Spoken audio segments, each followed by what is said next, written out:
Assalamualaikum warahmatullahi wabarakatuh. Sultan Ageng Tirtayasa lahir di Banten tahun 1631.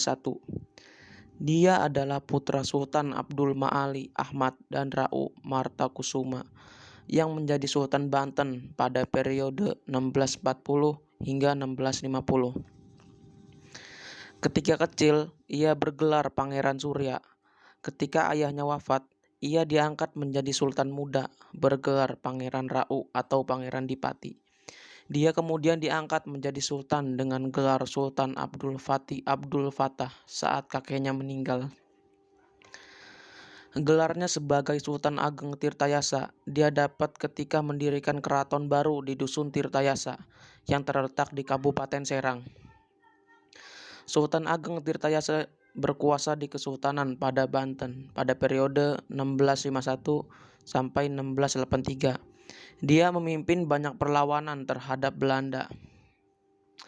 Perlawanan Banten itu muncul karena kongsi dagang atau perusahaan Hindia Timur Belanda atau VOC menerapkan perjanjian monopoli perdagangan yang dapat merugikan Kesultanan Banten.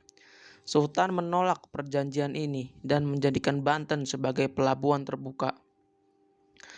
Saat itu, Sultan Ageng Tirtayasa ingin mewujudkan Banten sebagai kerajaan Islam terbesar.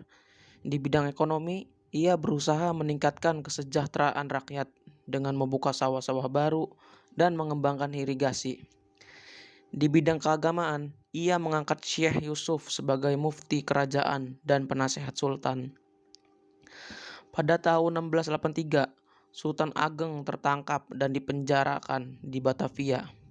Ia meninggal dunia dalam penjara dan dimakamkan di komplek pemakaman Raja-Raja Banten di sebelah utara Masjid Agung, Banten Lama.